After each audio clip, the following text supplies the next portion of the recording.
ya saya nggak mengatakan nama lah ya, 2016 sampai 2020 itu mendapatkan penghargaan juga banyak.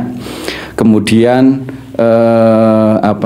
angka kemiskinan itu turunnya relatif tinggi dan bahkan tertinggi dan belum bisa dicapai oleh pemerintahan 2020-2024.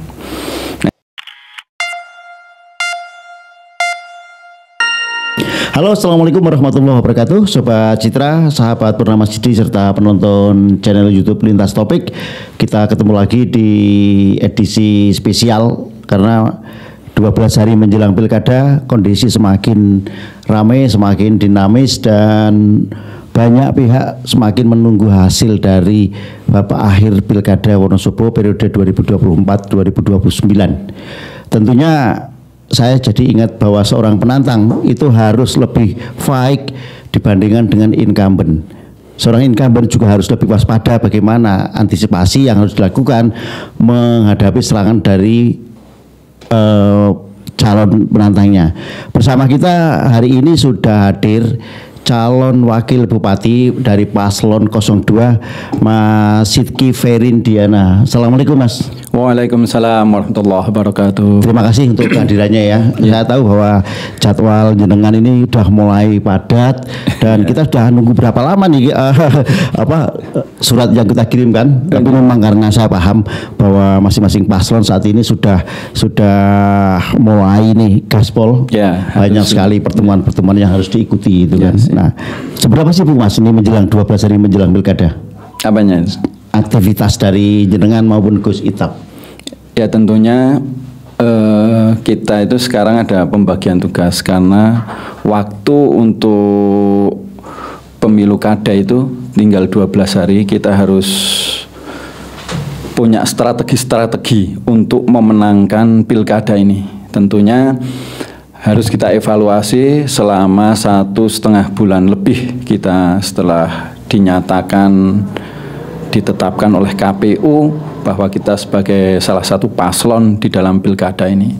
Jadi setelah kita evaluasi mana-mana yang perlu kita kerjakan, artinya yang lebih kita optimalkan, misalkan seperti silaturahim, nah itu tentunya tidak harus dua-duanya. Yang satu tentunya berpikir bagaimana tentang strategi pemenangannya, yang satu harus keliling, nah itu ada pembagian tugas tersendiri, kecuali memang hal-hal yang sifatnya itu mendesak dan memang harus kita hadir di tengah masyarakat, nah kita akan hadir di tengah masyarakat. Kalau pembagian job description-nya antara jenengan dan Gus Itap itu bagaimana? Di mana jenengan harus hadir, di mana Gus Itap harus hadir? Baik, jadi karena memang kalau Gus Itap itu kan latar belakangnya itu sebagai pengasuh pondok pesantren, sebenarnya hampir sama dengan saya, cuman memang saya berawal dari pengusaha ya, dan pemberdayaan ekonomi, pemberdayaan masyarakat, sehingga pembagian tugasnya untuk Gus Itap itu lebih ke para ulama, para kiai, para kaspuan. Nah, sedangkan saya itu lebih ke anak-anak muda, ke anak-anak milenial, Gen Z, terutama anak-anak muda yang energik, yang tentunya mempunyai pemikiran untuk membangun Wonosobo ke depan. Ketika Mas Sidki tadi menyinggung sedikit tentang Gen Z ya. Saya jadi ingat kemarin kita hadirkan Pak Ruli dari Ketua KPU, kita juga ngomongin tentang Gen Z. Artinya begini Mas, pola kampanye, saya akan melihat pola kampanye itu ada sebuah strategi yang berbeda. Mungkin kalau generasi kita masih mengenal adanya kampanye rapat umum dan tatap muka dalam jumlah yang besar. Saya tidak melihat di periode ini kampanye rapat umum karena fasilitas itu meski disediakan belum ada paslon yang memanfaatkan. Nah, bagaimana jenengan bisa melihat strategi untuk mendekati kaum baik milenial maupun Gen Z karena jumlahnya cukup besar? Baik, jadi memang perlu kita bagi ya antara Gen Z atau kaum milenial yang ada di kota dengan yang ada di desa, karena pola pikirnya juga berbeda. Makanya kita harus tahu latar belakang daripada Gen Z sama kaum milenial yang ada di kota sama di desa. Tentunya tanpa mengurangi rasa hormat dari masing-masing. Kalau boleh kita bagi, Gen Z yang di kota itu lebih arahnya ke pendidikan.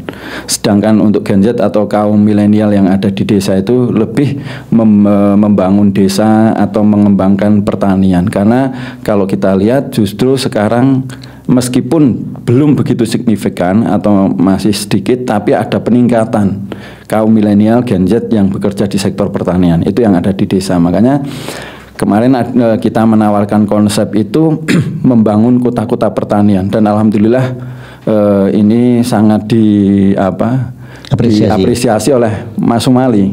Ketika kita ada acara dialog publik di Hotel Eagle itu, kalau konsepnya masjid ini bisa diterapkan, ini sungguh luar biasa. Jadi di sektor pertanian itu, terutama untuk kaum milenial dan Gen Z, kita harus membangun pertanian secara komprehensif. Ini juga sejalan dengan programnya Pak Prabowo yang begitu antusias, begitu memperhatikan ketahanan pangan. Karena ke depan ini ketahanan pangan sangat penting.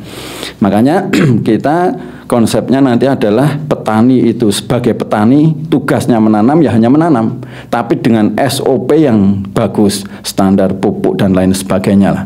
Kemudian UMKM itu yang mengolah produk-produk hasil pertanian. Jadi petani itu sudah tidak bingung lagi, sudah tidak spekulan lagi ketika menanam produk pertanian. Karena yang beli siapa? Yang beli UMKM. UMKM tugasnya apa? Mengolah hasil pertanian. Misalkan contoh menanam tomat atau cabai. Tugasnya petani yang menanam tomat cabai. Nanti dijualnya kemana? Dijualnya ke UMKM. UMKM untuk apa? Untuk saus misalkan. Nah, tugasnya UMKM hanya bikin saus dengan SOP juga, biar semuanya itu bisa standar. Setelah itu UMKM jualnya kemana? Nah, jualnya bisa ke koperasi atau ke perusahaan. Tugasnya koperasi atau perusahaan itu adalah mengurus perizinan, membuat packaging yang menarik, menjual, dan seterusnya. Itu tugas perusahaan. Jadi di sini ada kepastian harga, ada kepastian mau jual kemana. Nah, ini bisa berjalan, bisa dilakukan. Ini sungguh luar biasa. Nanti akan muncul kota-kota pertanian. Nah, sedangkan untuk kaum milenial, kaum Gen Z yang ada di kota itu lebih arahnya ke pendidikan, sama sekarang di bidang digital marketing. Nah, itu kebanyakan di situ. Nah, tentunya kita akan bikin ruang-ruang kreatif seperti contoh UMKM Center, atau kalau di kabupaten-kabupaten tetangga itu ada yang namanya PLUT. Nah, saya nggak tahu kenapa justru di Wonosobo belum, padahal di kabupaten-kabupaten sekitar itu sudah banyak yang memiliki PLUT. Padahal tahun kemarin atau 2 tahun yang lalu, kalau nggak salah itu pernah muncul itu judul dan sudah dianggarkan. Tapi nggak tahu kenapa giliran menjelang penetapan itu anggarannya hilang. Nah, Mas, saya tertarik dengan apa yang tadi dengan sampaikan bahwa ada perbedaan nih karakteristik antara Gen Z di kota, di mana ini lebih care dengan pendidikan, sama Gen Z di pedesaan dengan masalah pertanian. Isu utama di Wonosobo salah satunya adalah pertanian, ya kan? Dimana sekarang pertanian juga bukan menjadi profesi yang diimpikan. Kita tahu sendirilah stigma pertanian itu serba ketidakpastian. Tadi disampaikan menanam masih juga dibebani dengan biaya produksi yang tinggi, setelah panen juga tidak ada jaminan produknya dibeli. Nah, kira-kira ketika jenengan membawa misi untuk maju di pilkada ini, program-program pertanian yang secara teknis dan itu nanti bisa dirasakan seperti apa? Ya, seperti yang saya tadi sampaikan, sebenarnya kan ini konsep dari salah satu dosen saya dulu ketika saya kuliah di IPB, itu namanya agropolitan. Sebenarnya di Wonosobo pernah ada, cuman untuk tindak lanjutnya itu yang kurang menurut saya. Nah, program tadi itu kaitannya dengan petani menanam, UMKM mengolah, nanti jualnya, itu sudah secara otomatis itu sudah tidak spekulan nantinya, karena ada komitmen atau MOU atau kerjasama kemitraan dan lain sebagainya, yang nantinya ada kontrak harga dan lain sebagainya. Itu bisa dilakukan di Jepang. Di Jepang itu modelnya seperti itu. Tapi sebenarnya Jepang itu entah mengambil atau mencontoh atau memang punya ide sendiri, kita nggak tahu. Tapi seperti konsep koperasi yang sebenarnya akan dibikin di Indonesia. Konsep yang dibangun di Indonesia. Cuman justru yang menerapkan adalah negara Jepang. Artinya sebetulnya sistem-sistem itu sudah dijalankan, hanya di Indonesia belum begitu optimal. Justru itu diadopsi di lain tempat dan itu bisa berhasil. Ya berhasil sekali itu. Di Jepang. Nah, Mas, kita udah jauh banget ya ngomong tentang pertanian serta hal-hal yang lain. Sementara basicnya saya ingin ketahui, Mas. Dua partai yang dukung jenengan drama Gus Ita pertama P3 dengan 2 kursi dan PAN tahun ini dilalah kok nggak ada kursi ya Mas. Seberapa yakin sih kalau kita membandingkan kubu 01 di Pak Afif dan Mas Hussein ini kan borong partai, jenengan hanya 2, berapa yakin? Kita mempunyai keyakinan yang cukup tinggi ya, dan pertama tentunya harus dari paslon. Paslon itu termasuk Gus Itap dan saya, itu harus punya keyakinan dulu, itu penting. Dan termasuk keluarga, apalagi Gus Itap itu ibunya itu sungguh luar biasa. Sungguh luar biasa. Dan keyakinan kita kepada Allah Subhanahu wa taala tentunya kan itu yang membikin kita itu merasa tambah yakin. Apalagi semakin kesini itu Masya Allah ya, kita tadi debat saja yang datang begitu banyak, mohon maaf kalau kita itu free semua, 0 rupiah ibaratnya. Mereka dengan sukarela, tanpa bayaran datang begitu banyak. Ini sungguh luar biasa. Nah terus berkaitan dengan 2 kursi itu bagi kami itu tidak masalah, karena kita bicaranya sekarang adalah pemilihan langsung, yang milih langsung rakyat. Nah rakyat kita sudah melakukan survei, penelitian itu sebagian besar 40% itu menginginkan perubahan, dan bahkan agak kecenderungan memilih newcomers, artinya pendatang baru. Ini menjadi modal luar biasa, termasuk pengalaman kemarin itu melawan kota kosong. Nah ketika kota kosong juga ternyata yang milih banyak. Kemudian yang nambah kita yakin itu, saya bicara dari awal ya, yang sebenarnya mungkin sudah tidak ada harapan lah tadinya kan. Karena kalau kita melihat aturan yang lama kan tidak mungkin bisa nyalon. Nah ini kebetulan di last minute itu ada aturan baru. Nah sehingga kita bisa daftar. Diberi kemudahan kita dapat rekom aja 0 rupiah Mas. Nggak ada sama sekali. Sama sekali tidak ada. Alhamdulillah itu luar biasa. Ya itu ya anugerah dari Allah lah. Yang harusnya menyiapkan sekian ya, ini saya nggak bilang paslon sebelah itu sudah mengeluarkan banyak. Ya saya nggak tahu ya, masyarakat yang menilai itu. Nah dalam perjalanannya kita bisa daftar. Kemudian alhamdulillah juga Pak Prabowo Gibran ini kan selinier dengan kita. Kita tambah yakin lagi, apalagi kurang lebih sekitar 8 sampai 10 kader kita itu, maksudnya 10 kader di partai kita itu masuk dalam kabinet Pak Prabowo Gibran. Kalau kita melihat paslon sebelah justru ditinggalkan oleh kabinet Merah Putih, khususnya dalam hal ini sebagai incumbent-nya. Makanya kita semakin yakin. Nah, langkah yang dilakukan ketika kita perbandingan misalnya kekuatan dari paslon sebelah itu kan memiliki dukungan 12 partai, sementara jenengan 2. Mau diapa-apakan ketika kita bicara masalah peluang, kekuatan jumlah banget. Tapi itu kan di atas kertas. Sementara di lapangan bagaimana tim mengatur strategi. Langkah-langkah apa sih yang sudah jenengan lakukan? Ini kan tinggal 12 hari. Tentunya perjalanan waktu di kampanye ini betul-betul sudah jenengan lakukan bersama Gus Itap. Langkah-langkah yang sudah ada sehingga muncul keyakinan adanya 40% orang menginginkan sebuah perubahan, dan itu bisa ditangkap sebagai sebuah peluang. Iya, jadi makanya kita itu membawanya adalah koalisi rakyat. ya, koalisi rakyat. Dan kita sebenarnya tidak melawan 12 partai atau 43 kursi dengan 2 kursi.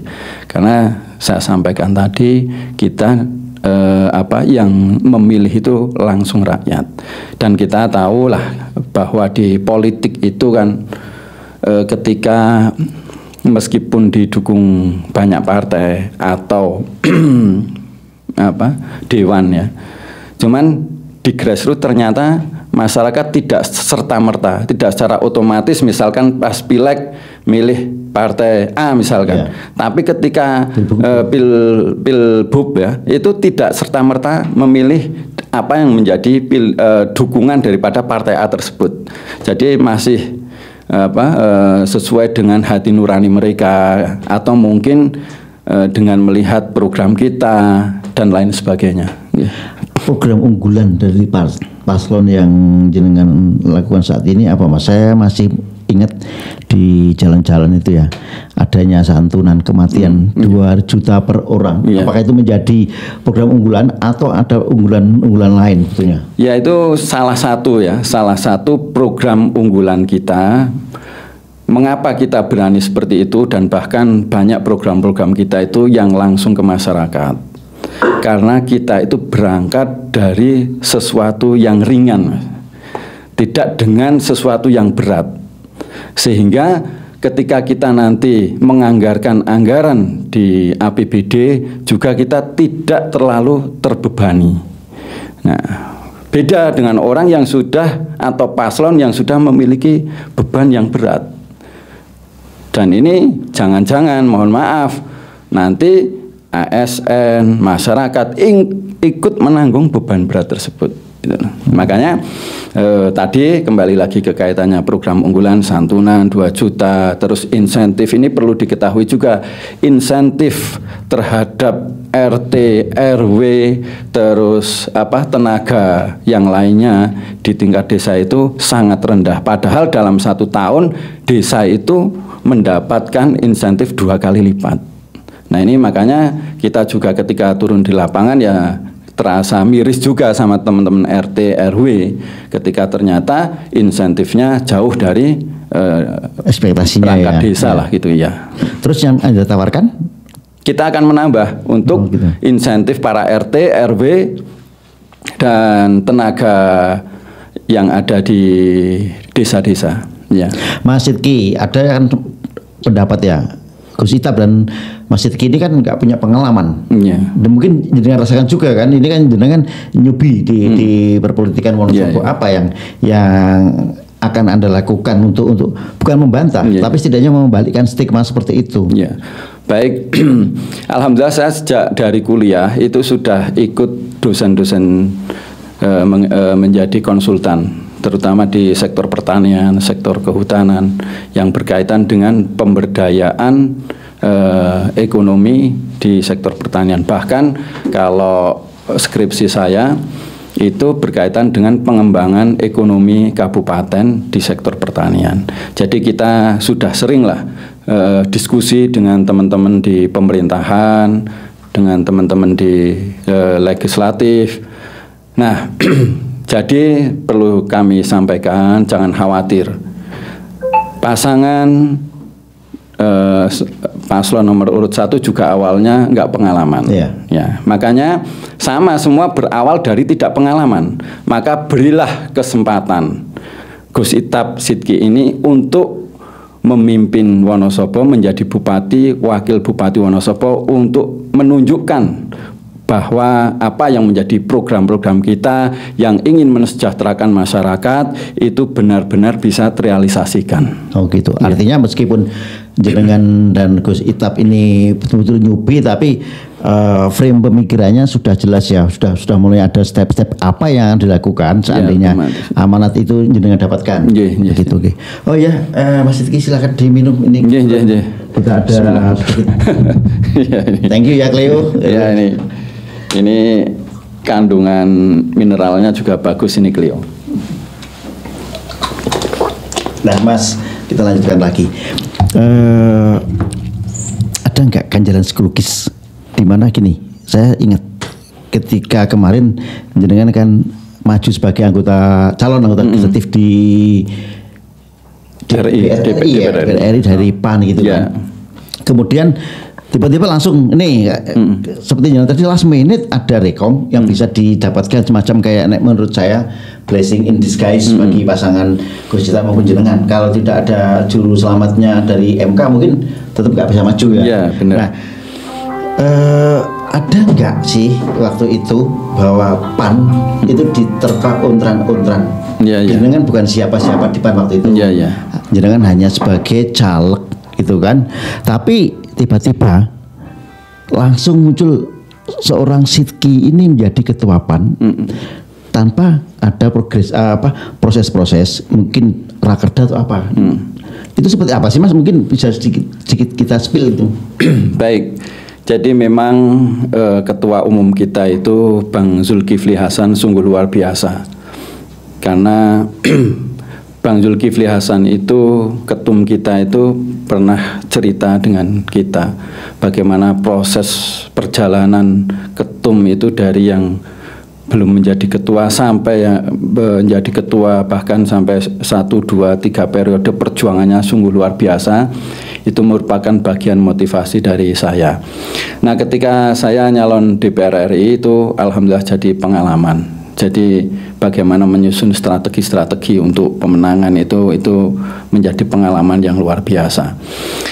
Nah, ketika kurang lebih 2 minggu setelah pilihan legislatif, Wonosobo itu merupakan bagian atau kabupaten yang dievaluasi oleh ketum karena anggota dewannya di tingkat kabupaten tidak ada. Ya. Dan ini berlaku tidak hanya di Wonosobo, ada beberapa kabupaten termasuk Pati, Pemalang yang dievaluasi, kemudian langsung ketum sendiri yang menugaskan. Kamu jadi ketua di Pemalang, di Pati, di Wonosobo, nah itu langsung ketum yang menugaskan. Nah, tentunya untuk sampai dengan itu kan saya harus komunikasi dengan beberapa kader-kader PAN yang lama, dan sebenarnya kita sudah berkomunikasi baik ketua yang lama termasuk ketua MPP-nya dan mengajak teman-teman di kader PAN di Wonosobo. Nah, bagi saya kan ini hanya miskomunikasi, perlu tabayun saja kan. Ya. Tapi proses waktu itu tidak kan Mas Sidki jenengan dan Mas Ika ya masih sebagai ketua tidak mengumpulkan DPC sehingga bisa meredam pertama gejolak-gejolak yang muncul, karena setelah itu kan ketika menjelang pendaftaran kantor PAN itu kan disegel, maka diberikan batu di halaman. Nah, saya pikir itu tak kira mau bantu batunya itu bantu untuk bangun jadi tingkat mungkin. Dan aspirasi ya. Dan aspirasi atau apa. Saya pikir itu. Tapi bagi saya itu tadi bahwa ketum kami Bang Zul juga pernah merasakan itu, bahkan sampai kantornya dijual. Ya, nah jadi itulah yang membuat motivasi dan semangat saya untuk terus melangkah, terus maju apa yang menjadi perintah ketum. Termasuk dalam hal pendaftaran ini kan begitu ada MK, ketum langsung mengumpulkan kader. Nah, ketum langsung mengumpulkan kader, terus siapapun kader yang bisa maju. Nah, itu memang langsung dari perintah. Dan itu secara SOP dari PAN memang dibenarkan ya. Iya. Karena itu memang masalah internal partai. Iya. Gitu. Nah, oke, kita itu kilas balik. Sekarang debat tadi, debat yang dilakukan terakhir ya. Iya, terakhir. Kayaknya sudah mulai hangat juga nih kayaknya dibandingkan debat pertama yang kemarin yang masih gitu ya. Nah, Mas, ada isu netralitas ASN, penggiringan gitu kan. Bahkan kemarin di podcast ini sendiri dari tim sukses Paslon 1 mengatakan bahwa penggiringan itu ya wajar-wajar dan sah-sah saja di dalam pilkada. Hanya masalahnya mau nggak digiring yang orang-orang ini. Bagaimana sih Mas Sidki maupun Gus Cita melihat ketidaknetralan ASN maupun upaya-upaya mungkin penggiringan dari perangkat desa? Kita lihat ada video yang dulu kemarin sempat heboh itu kan Mas. perlu kami koreksi kaitannya dengan paslon sebelah yang menyatakan sah-sah saja, nggak apa-apa mengiring. Itu mohon maaf, itu perlu saya koreksi, itu sebenarnya kan tidak diperkenankan. Iya. Nah, artinya kalau paslon sebelah bicara seperti itu hanya mencari pembenaran. Tapi secara hukum, peraturan, perundang-undangan itu tidak diperkenankan. ASN perangkat desa itu harus netral. Nah, inilah yang menjadi sebenarnya perlu segera disosialisasikan ke masyarakat, mana paslon yang benar-benar bisa menjaga netralitas ASN sama perangkat desa. Dan juga perlu saya sampaikan bahwa video kemarin yang viral itu sebenarnya dari pihak Bawaslu dan penyelenggara pemilu harus segera responsif. Jangan harus menunggu dari ada laporan, karena itu kan sudah cetha wilo-wilo kalau bahasa Jawanya. Itu harus responsif, karena di dalam peraturannya itu juga Bawaslu itu harus responsif. Tidak perlu ada aduan. Ya. Iya. Tapi kan video itu juga dibantah bahwa itu kan sebelum masa kampanye. Nah, seperti itu. Sebelum masa kampanye atau sesudah kampanye, artinya itu tetap tidak diperkenankan karena itu menggunakan anggaran pemerintah. Nah, anggaran pemerintah itu kan anggaran negara. Kenapa dimanfaatkan oleh salah satu paslon? Itu sudah melanggar itu.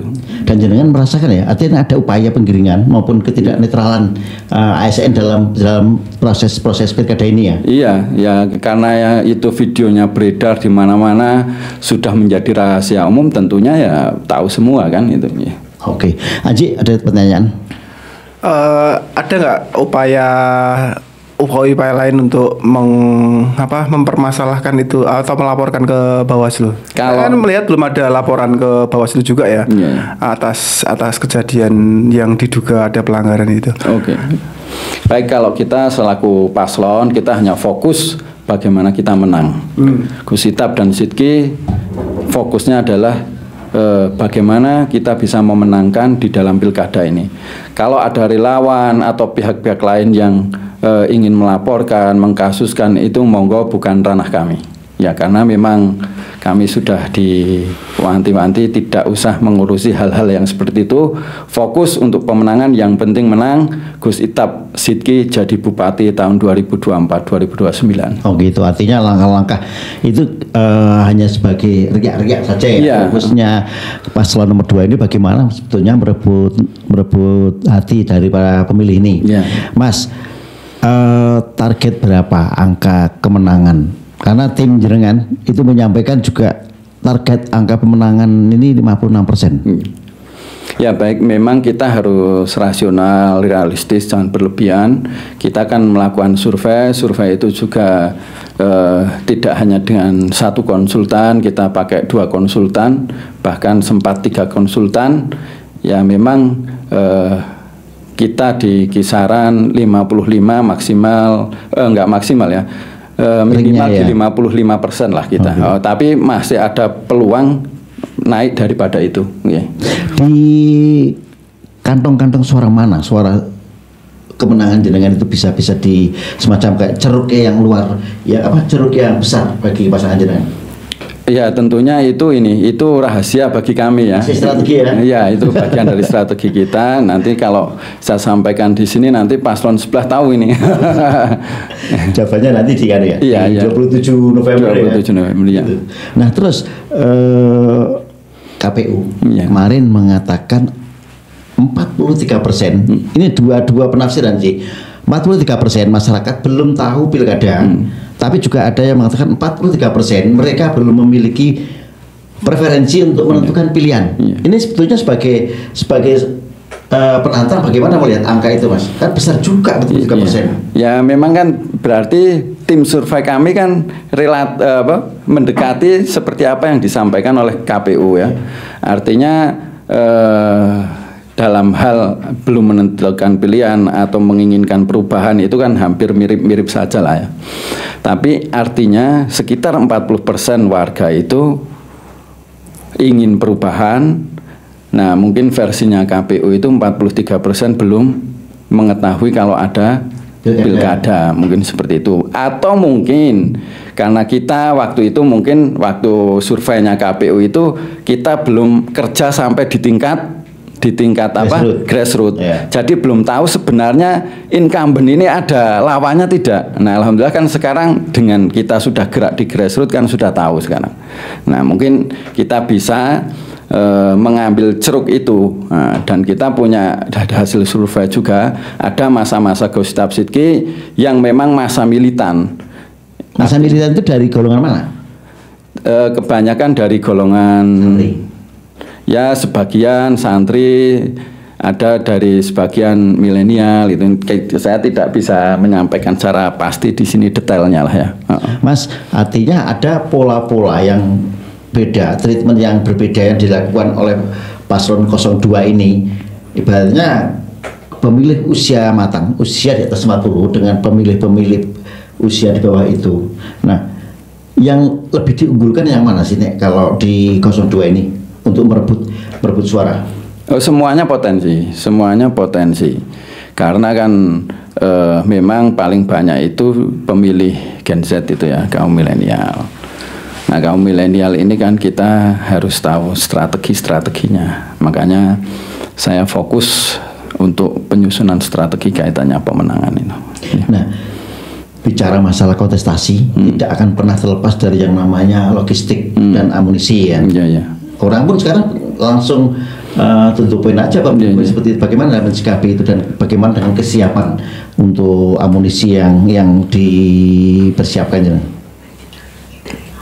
Baik, yang pertama kan tentunya logistik ini kan ketika kita maju itu kan harus mempersiapkan segala sesuatunya. Tapi yang paling penting adalah bahwa Gus Shihab Shidqi ini karena berlatar belakang tadi saya sampaikan dari lingkungan pesantren ya, tentunya kita meyakini bahwa semuanya akan disiapkan oleh Allah SWT. Artinya masih ada bahasa langit di situ ya. Jalur-jalur langit dipakai ya. Ganjaran apa sih Mas yang dirasakan selama ini yang masih menjadi penghalang atau dirasakan kubu jenengan ini kayaknya menjadi rintangan gitu. Saya alhamdulillah pribadi saya, semoga Gus Shihab juga sama, kita merasa enjoy, justru merasa menikmati perjalanan ini karena itu tadi kita tanpa beban. Jadi kita lebih bisa leluasa apa yang disampaikan jenengan ya. Sebagai newcomers itu kita leluasa dan kita menikmati perjalanan ini dan enjoy saja. Artinya berpolitik dengan nothing tulus. Iya benar. Oke. Haji kok kayaknya ngajak lagi kan? Iya. Saya ini agak menarik. Tiba-tiba ingat nih. Tadi kan juga sempat disinggung paslon 02 Gus Shihab sama Mas Shidqi tadi menyinggung masalah pemerintahnya Pak Eko nih. Bupati Eko ya. Tapi saya ada juga nih semacam mungkin joke ya dari beberapa teman yang ngomong nih. Ini bukan dari saya yang ngomong, tapi saya hanya ingat ada kalimat ini Mas. Zaman Pak Eko itu pemerintahnya autopilot. Menanggapi hal seperti itu seperti apa sih Mas? Untuk kita kan mau meng-compare nih karena sudah ada obrolan tadi, ada pernyataan nih. Zaman Pak Eko kemiskinan dan lain sebagainya tuh juga naik gitu kan, artinya turun. Draftnya peningkatannya untuk yang lebih baik naik banyak gitu kan. Artinya kita melihat mau meng-compare nih di pemerintahannya Mas Shidqi seperti apa? Saya ingin tanggapannya. Jadi kalau saya melihat, karena saya kan di Wonosobo juga hampir semua saudara ya, termasuk Masnya ini kan saudara saya. Jadi kalau saya melihat kenapa di Pak Eko itu penghargaan juga banyak. Ya saya nggak mengatakan nama lah ya, 2016 sampai 2020 itu mendapatkan penghargaan juga banyak. Kemudian angka kemiskinan itu turunnya relatif tinggi dan bahkan tertinggi dan belum bisa dicapai oleh pemerintahan 2020-2024. Nah itu karena saya melihat itu saudara-saudara di ASN itu merasa diberi keleluasaan untuk berekspresi.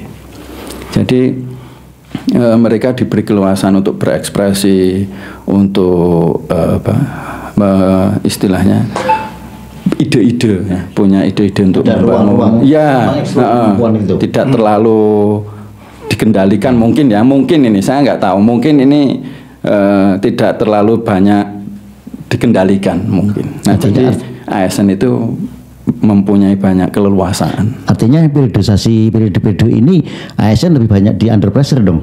Saya nggak tahu persis. Ini analisa saja atau mungkin ya ini perasaan saja ya.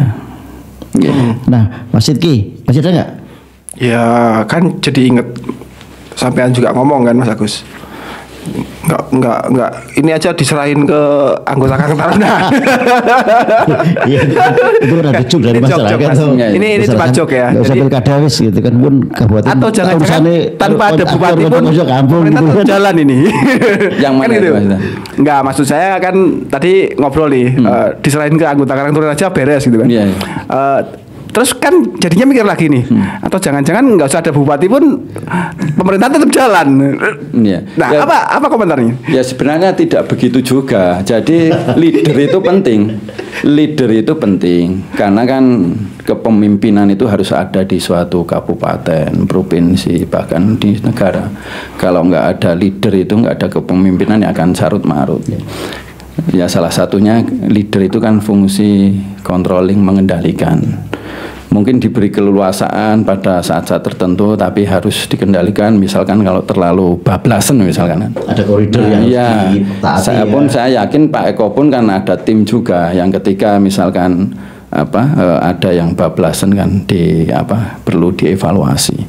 Jadi tetap harus ada itu leader karena itu ya semua itu kan tergantung pemimpinnya.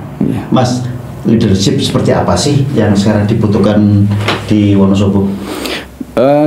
Yang dibutuhkan di Wonosobo itu kalau menurut saya itu leadership yang mempunyai pemikiran ke depan, memang ingin benar-benar membangun Wonosobo ada percepatan pembangunan. Nah, perlu saya tambahkan di sini biar menjadi pemahaman bersama bahwa APBD Kabupaten Wonosobo itu sangat tergantung dengan pusat, dengan APBN. Makanya mempunyai bupati yang selinier, segaris dengan pemerintah pusat itu sangat penting. Karena bagaimana bisa mengakses dana-dana anggaran-anggaran dari pusat itu yang besar dan bisa untuk melakukan percepatan pembangunan di Wonosobo. Karena Wonosobo itu kan lahir hampir 300 tahun ya. Dan jenengan juga tahu ya seperti ini, kalau ingin percepatan ya harus ada perubahan yang signifikan. Nah itu makanya ini kesempatan bagi masyarakat mempunyai pemimpin yang benar-benar untuk memperjuangkan masyarakat, yang apalagi Pak Prabowo itu sangat mendukung transparansi dan akuntabel dan lain sebagainya kan. Nah ini Pak, alhamdulillah ya saya sampaikan tadi bahwa kami di kabinet Pak Prabowo itu ada sekitar 10 kader ya yang masuk dalam jajaran kabinet Merah Putih. Nah ini juga insya Allah yang memudahkan kami ketika kami jadi bupati, wakil bupati untuk mengakses anggaran-anggaran di pusat. Kemudian kenapa kita penting punya selinier dengan pusat? Karena itu memudahkan kita mengakses anggaran dari pusat.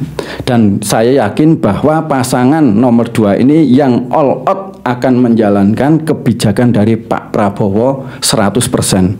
Karena termasuk kita akan all out mendukung gubernur yang menjadi pilihan daripada Pak Prabowo. Artinya ada satu garis komando di situ ya? Iya. Nah saya melihatnya seperti ini Mas, PAD kita itu kecil banget ya, cuma 400. Nggak sampai Mas. Iya kan? Nggak sampai. Karena kita bicara sekarang 400 juta untuk membiayai kegiatan selama setahun ini kan terlalu sulit. Gitu. Tapi di sisi lain desa kan memiliki dana desa.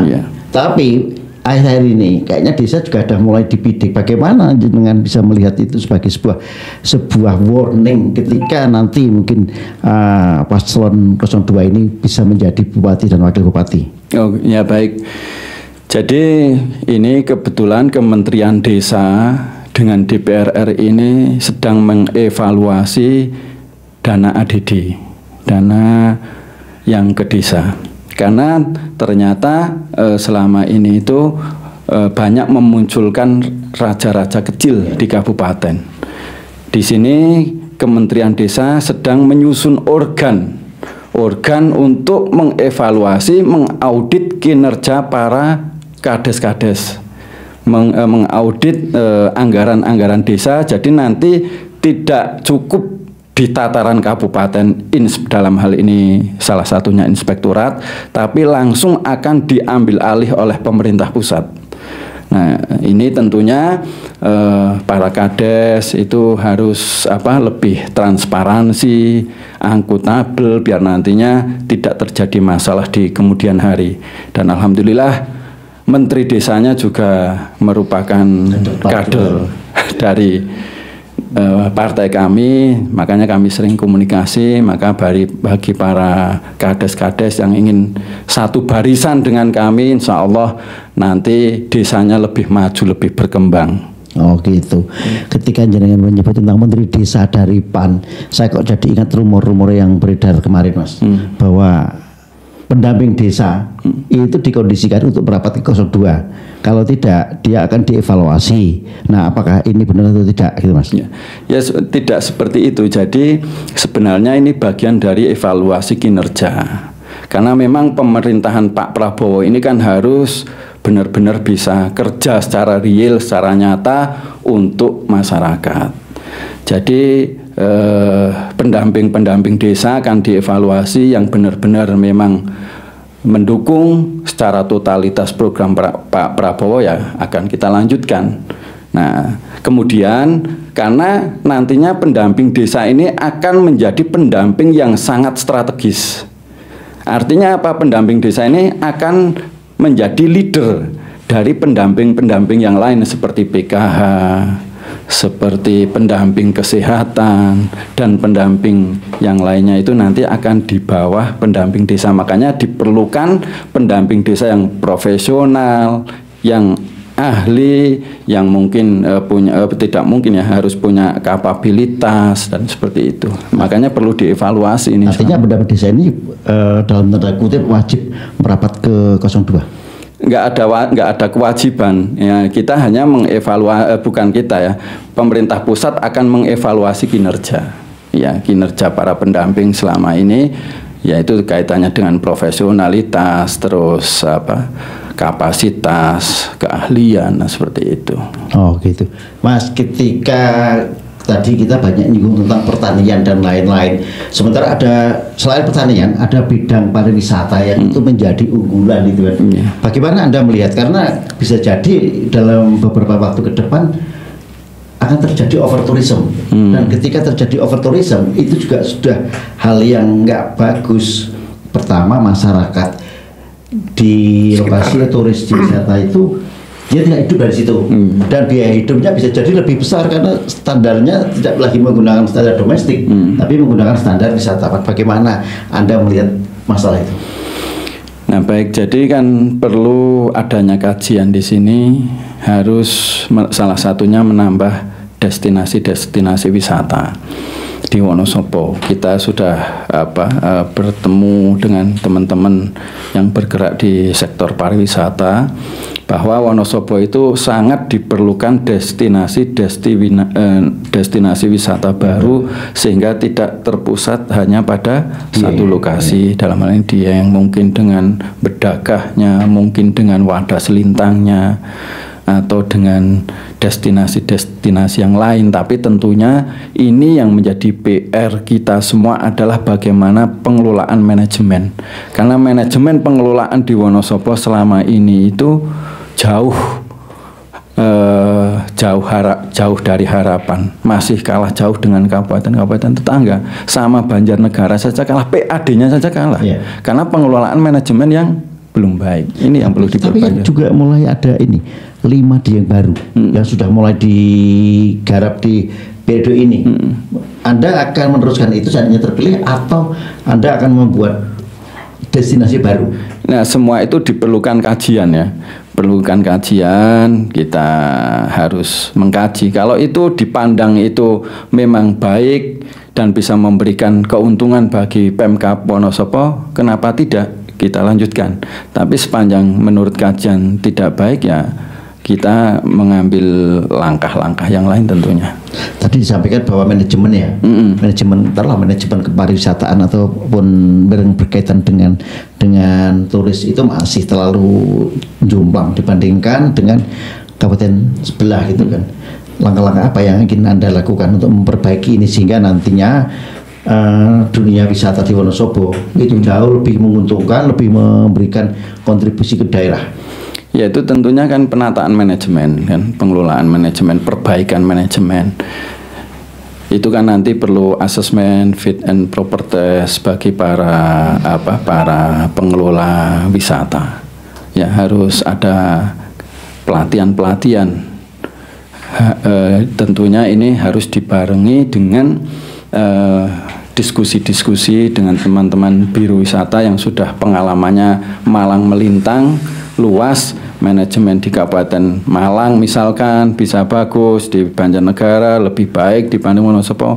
Nah, itu pembenahan itu kita kan ATM ya, bisa amati, tiru dan modifikasi ya. Nah, saya melihat seperti ini. Ketika ada kata dulu tadi pelatihan, kan saya ingat betul Mas Sidiki ini kan juragannya pelatihan itu kan, Mas. Tingkat pengangguran anak muda di Wonosobo kan tinggi. Artinya dibutuhkan sebuah terobosan ataupun shortcut bagaimana mereka keluar dari masalah ini. Apa yang akan Anda lakukan itu? Sebenarnya banyak program yang akan kita lakukan, apalagi dengan programnya Pak Prabowo ini khusus yang perempuan misalkan, dengan adanya makan siang bergizi itu yang gratis itu, kalau di Wonosobo itu diperkirakan itu membutuhkan sekitar 40 dapur, dan satu dapurnya butuh sekitar 50 sampai 100 karyawan. Nah, ini kan sudah menyerap lapangan kerja tersendiri. Itu otomatis ya laki-laki perempuan bisa masuk.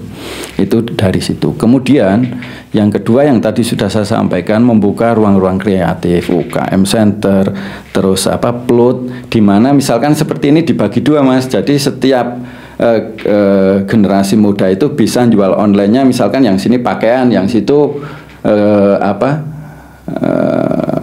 makanan olahan misalkan. Nah, itu mereka diberi fasilitas seperti itu, sehingga tentunya seperti kalau kita lihat ya di TikTok, di YouTube itu kan, di Cina itu begitu orang ya kan, jajar-jajar, iya, nah seperti itu.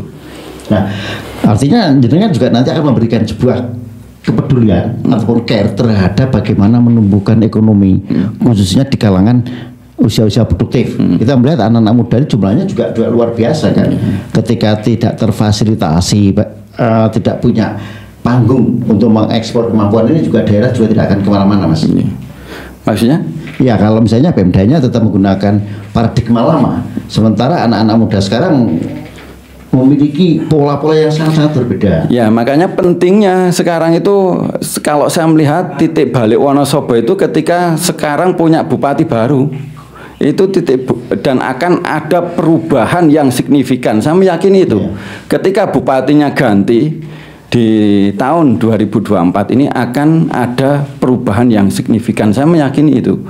Karena itu tadi dasarnya kita yang tanpa beban, kita alhamdulillah punya akses di pusat, kita alhamdulillah ya masih muda, masih energik, sehingga tentunya yang jenengan juga masih muda kan, tingkat keberaniannya, terus kreativitasnya itu kan lebih lebih visioner dan lain sebagainya. Saya meyakini itu. Artinya itu nanti akan membawa perubahan yang cukup signifikan untuk kehidupan di Wonosobo. Durasi? Aman? Masih bisa.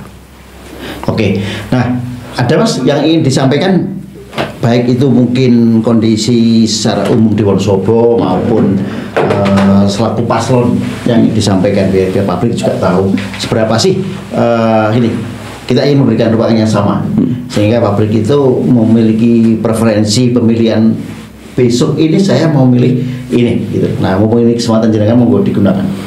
Ya baik, banyak hal untuk melakukan perubahan di Wonosobo ini, atau bahasanya kalau bahasa saya percepatan pembangunan di Wonosobo. Yang pertama kita lihat bahwa angka kemiskinan di Wonosobo masih tinggi, dasarnya adalah IPM yang masih rendah. Kita masih masuk di jajaran nomor 3 tapi termiskin. Ya. Nah, angka kemiskinan kita masih tinggi, tingkat pendidikan kita juga masih rendah di bawah SMP, artinya rata-rata lulusan masyarakat Wonosobo itu SD. Nah, ini menjadi PR bagi kita, makanya kita ada program namanya Besti, Besti beasiswa ke perguruan tinggi bagi siswa berprestasi. Nah, kita akan, tapi dengan catatan ke depan itu harus kembali ke Wonosobo, membangun Wonosobo. Seperti negara-negara maju itu kan bagaimana dulu sebagai negara berkembang menyekolahkan dengan gratis pemuda-pemudinya, tapi harus kembali ke negaranya akhirnya menjadi negara yang maju. Nah, ini perlu dilakukan di Wonosobo.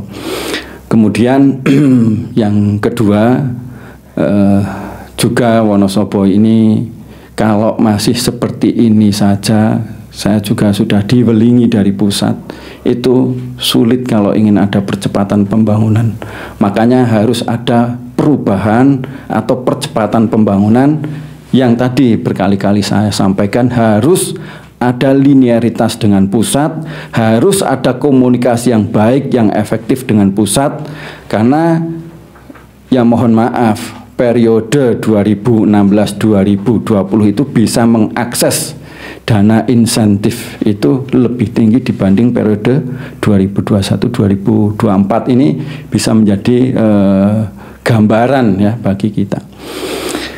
Nah, saya meyakini Gus Itham Mas-Sidki ini bisa lebih mengakses anggaran di pusat karena masuk dalam kabinetnya Pak Prabowo Gibran, kabinet merah putih.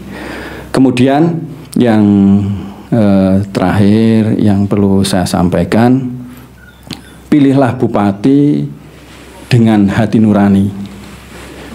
Kita menghimbau masyarakat memilih bupati dengan hati nurani, dengan riang gembira, dengan damai. Ya. Salah satunya apa? Pilihlah bupati yang belum mempunyai beban yang begitu berat. Karena ini akan merepotkan kalau sudah memiliki beban yang berat. Jangan-jangan nanti malah ASN dan masyarakat ikut menanggung beban beratnya, jangan sampai. Nah, ini mungkin 3 hal lah yang perlu saya sampaikan agar masyarakat Wonosobo bisa memilih bupati dengan hati nurani. Kalau ingin Wonosobo ada percepatan pembangunan, saat inilah untuk ganti bupati memilih nomor 2. Oke, terima kasih Pak Sidki ya. Artinya begini, saya melihat ada sebuah optimisme. Iya. Meskipun di awal tadi disampaikan bahwa paslon nomor 2 dengan sama Gus Itham ini hanya didukung oleh 2 partai, itu pun yang satu tidak punya kursi, ya. Tapi tidak ada relevansinya antara dukungan di atas dengan dukungan di grassroots. Pak Sidki sama Gus Itham tetap berpedoman pada gerakan di grassroots.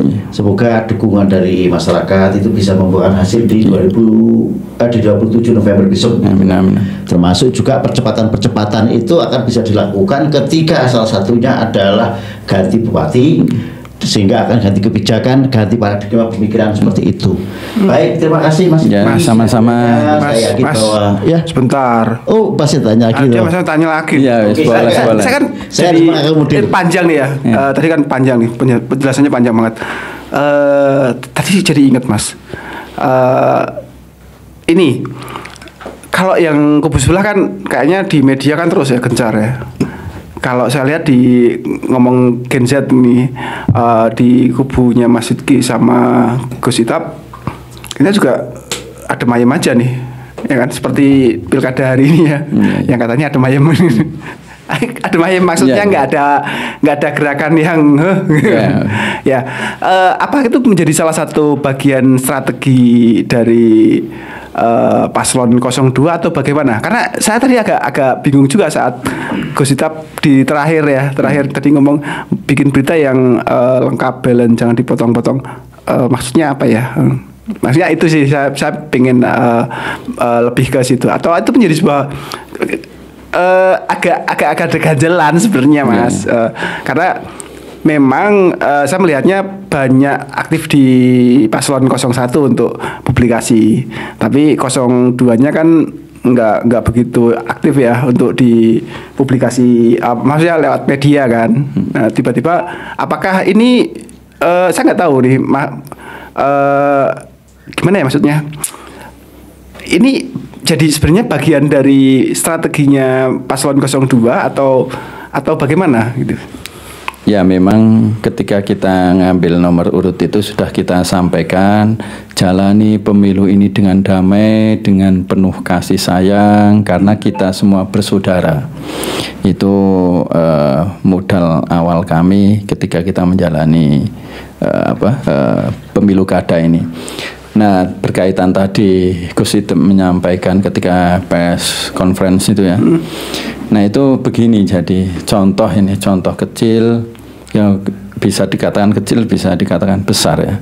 Ketika di medsos itu sudah heboh, tapi nyatanya tidak ada media satupun yang berani meliput itu. Nah, itu salah satunya. Terus yang kedua, mungkin ada pesan-pesan dari Gus Itap yang ternyata tidak muncul di media ketika press conference, entah itu atau terlalu panjang atau ini bahaya atau bagaimana mungkin sehingga oleh media dipotong atau itu mungkin.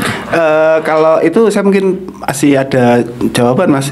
Jadi saya tuh agak bingung juga nih sebenarnya saat konferensi pers yang pertama tuh yang di Adipura waktu setelah debat itu Mas, suaranya kedengaran Mas. Iya, memang. Memang saya kan ngerekam pakai video, padahal saya sudah pakai alat, pakai klip ya. Tetap nggak kedengeran. Artinya kalah dengan orang-orang di sekitarnya. Pendukungnya di sebelah itu pendukung di sekitarnya itu heboh. Jadi suara narasumber jadi tidak terdengar. Ini yang menjadi permasalahan sebenarnya salah satu. Dan hari ini pun sama. Saya tadi juga ketika mendengarkan kembali rekaman, suaranya kalah sama pendukungnya.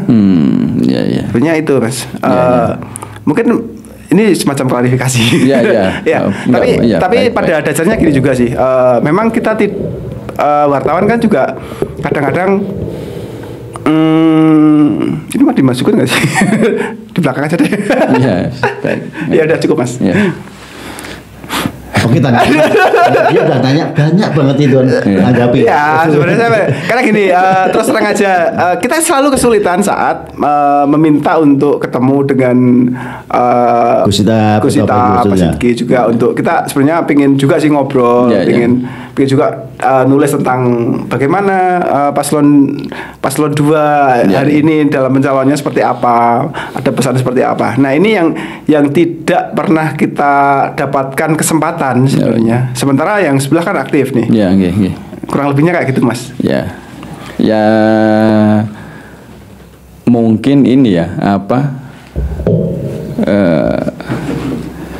sebenarnya kalau sulit itu tidak, cuman kadang waktunya ya.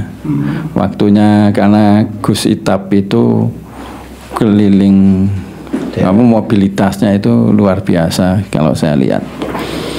Nah, sedangkan saya itu juga mobilitasnya lumayan. Nah, tapi kita lebih banyak soalnya komunikasi dengan pusat.